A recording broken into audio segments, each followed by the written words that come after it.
बिस्मिल्लाहिर्रहमानिर्रहीम। अस्सलाम वालेकुम। यूट्यूब चैनल पर तारिक मतीन आपको खुश आमदीद कहता है। सबसे पहले आपसे वही दरख्वास्त कि अगर आप चाहें तो चैनल को सब्सक्राइब करें ताकि वो चीज़ें जो मैं चाहता हूँ आप तक पहुँचें वो आप तक पहुँच सकें। तालिबान ने अब तक का सबसे बड़ा ऐलान कर दिया है। ये सबसे बड़ा ऐलान, इसके साथ कुछ वजाहतें, ये क्या है ये मैं इस वीडियो में आपको बताऊंगा। इसकी टाइमिंग भी बहुत अहम है। इसके साथ साथ जो 14 अगस्त को मीनार पाकिस्तान पर हिरासानी का, दरिंदगी का वाक़या पेश आया, उस वाक़े में कुछ अहम तरीन चीज़ें सामने आ रही हैं। और एक चीज़ जो है इस वीडियो के आखिर में उस पर बात करेंगे कि हमें आने वाले कुछ दिनों में उसका सामना होगा और उसके आसार नज़र आ रहे हैं। बहुत अच्छी सूरत हाल नहीं है। सबसे पहली बात तालिबान के सबसे अहम ऐलान की। तालिबान ने अमारात इस्लामिया अफ़गानिस्तान का ऐलान कर दिया है। जो इस्लामिक स्टेट अफ़गानिस्तान है उसका ऐलान कर दिया गया है। काबुल पर 4 रोज़ पहले तालिबान ने मुकम्मल कब्ज़ा हासिल किया था और 4 रोज़ के अंदर तालिबान ने अब ये ऐलान कर दिया है। इस ऐलान की जो डेट है 19 अगस्त, ये वो डेट है कि जब अफ़गानिस्तान अपना यौम आज़ादी मनाता है।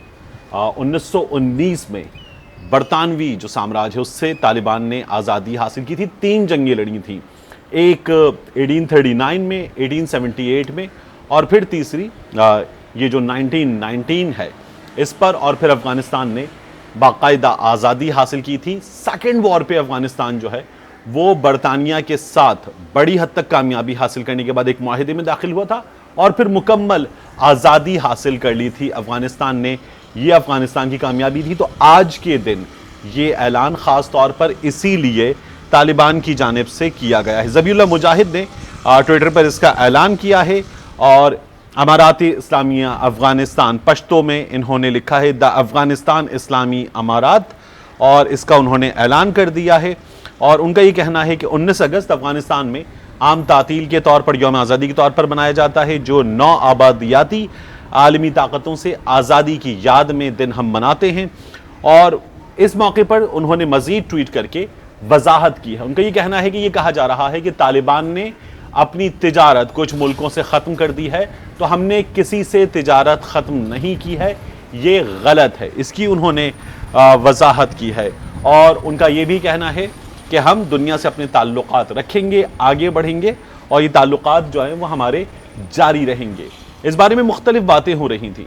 तो तालिबान का ये कहना था कि हमारी जो हुकूमत थी, जब अफ़गानिस्तान पर अमेरिका ने हमला किया था तो वो ख़त्म की थी। हमारी लेजिटिमेट हुकूमत थी, हमारी लेजिटिमेट हुकूमत को ख़त्म किया गया। अब वहीं से हम ये सिलसिला शुरू कर रहे हैं। ये जो है कि अफ़गानिस्तान में उबूरी हुकूमत, अफ़गानिस्तान में कौमी हुकूमत और उसके बाद का ये सिलसिला होगा। तालिबान का कहना है कि हम ये यहीं से शुरू कर रहे हैं। जो बाइडन ने एक इंटरव्यू दिया है अमेरिकन टेलीविजन ABC को, और उसको इंटरव्यू देते हुए जो बाइडन का ये कहना है कि तालिबान इस वक्त अमरीकियों से भरपूर ताउन कर रहे हैं। हम अमरीकियों का इनखिला चाहते हैं, इस सिलसिले में हमें तालिबान का मुकम्मल ताउन हासिल है। और उनसे बात हुई कि क्या आपको लगता है कि कुछ गलतियां हुई हैं, क्योंकि जो बाइडन को बड़ी तनकीद का निशाना बनाया जा रहा है कि तालिबान जो हैं वो इतनी तेजी से कैसे आगे बढ़ गए, तालिबान ने कैसे कंट्रोल हासिल कर लिया, अमेरिका बहुत जल्दी में निकल गया, क्या ये सब कुछ हुआ, क्या आप अपनी गलती तस्लीम करते हैं? तो जो बाइडन ने कहा कि ये जो कुछ हुआ है ये किसी पैनिक के बगैर, किसी अफरा तफरी के बगैर हो नहीं सकता था, इसकी कोई और सूरत थी नहीं। जो हुआ है उसे ऐसे ही किसी भी हाल में होना था। अमरीकी फौजी रहेंगे अभी अफगानिस्तान में जब तक तमाम अमरीकियों का अफगानिस्तान से इनखिला नहीं हो जाता। जो बाइडन ने यह भी क्लियर कर दिया और उनका यह कहना था कि हमें तालिबान का ताउन इस वक्त मुकम्मल तौर पर हासिल है और तालिबान जो है वो अभी अपनी हुकूमत चला रहे हैं, हमसे ताउन कर रहे हैं। तो ये जो बाइडन का कहना है इस बारे में। अब मैंने आपसे कहा था कि जो 14 अगस्त का इंसिडेंट है, इस इंसिडेंट के हवाले से इत्तलात आ रही हैं कि पुलिस ने छापे मारे हैं, कुछ दर्जन भर के करीब गिरफ्तारियां भी हो चुकी हैं, इससे कुछ ज़्यादा हैं और ये गिरफ्तारियां जो हैं मज़ीद जारी रहेंगी। नादरा ने छुट्टियों के दिनों में काम किया और पुलिस की बड़ी मदद की। पुलिस ने गो के इस वक्त आशूरा की सिक्योरिटी की जिम्मेदारियां हैं, उन पर काम जारी है पुलिस का, लेकिन पुलिस ने काम किया और पुलिस ने गिरफ्तारियां की हैं। और वो एलिमेंट्स जो इसमें मुलव्वस थे उनमें से कुछ गिरफ्तार की गए, बहुत बड़ी तादाद है। 400 का ये नंबर बहुत बड़ा नंबर है। इनमें से तमाम लोग गिरफ्तार नहीं हो सकते। फुटेजेस भी तमाम लोगों की जो फेस आइडेंटिफिकेशन है, उनको रिकग्निशन देना है, वो शायद ही कर पाएं, तमाम लोग नहीं, लेकिन 40, 50, 60 लोग जो रिकग्नाइज हो पाएंगे और उनके जो साथी होंगे। ये पुलिस का पूरा प्लान है कि उस सिलसिले में काम कर रही है। नादरा पुलिस की मदद कर रहा है, ये पुलिस ने पहले ही बता दिया था। पुलिस एक एंगल और है इसका, उस पर भी तफ्तीश कर रही है। गिरफ्तार होने वाले, हिरासानी करने वाले दरिंदे जो थे, उनके हवाले से पुलिस काम कर रही है। एक एंगल और है, वो एंगल जरा सा डिफरेंट है।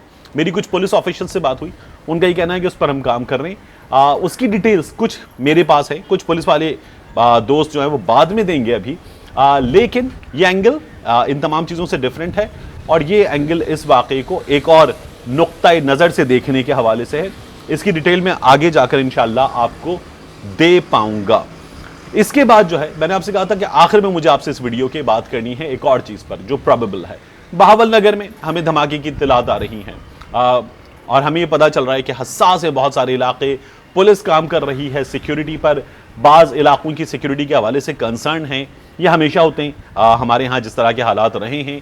अनफॉर्चुनेटली सिर्फ आशूरा पर ही नहीं, मुहर्रम में ही नहीं, 40वें पर ही नहीं, ये इसके अलावा ईदैन पर होते हैं, ये इसके अलावा 12 रबीउल अव्वल पर होते हैं और हमारे यहाँ इन तमाम अहम दिनों पर बदअमनी के वाक़यात हुए हैं। इस वक्त कंसर्न ये है कि पाकिस्तान में वो एलिमेंट्स जिन्हें अफगानिस्तान में शिकस्त हुई है और जो पाकिस्तान पर मुसलसल इल्ज़ाम लगा रहे थे, वो एलिमेंट्स आने वाले दिनों में बदअमनी के वाक़यात बढ़ा सकते हैं, वही इनमें मुलव्वस होंगे। ख़ास तौर पर फ़िरका वाराना फसादात कराने की कोशिश की जा सकती है और फ़िरका वाराना बदअमनी जो है उसे बढ़ावा मिल सकता है। इसके अलावा आप ये भी देखेंगे कि फ़िरका वाराना फसादात को हवा देने के लिए, मुनाफरत को हवा देने के लिए, नफ़रत की आग भड़काने के लिए वॉल चॉकिंग की जाएगी। ऐसा मटेरियल सामने आएगा सोशल मीडिया पर भी और मेन स्ट्रीम मीडिया पर भी। इस सिलसिले में कोशिश हो रही है कि ऐसी खबरें सामने लाई जाएं कि जिनके ज़रिए मजहबी मुनाफरत फैलाई जा सके इन एलिमेंट्स की जानिब से,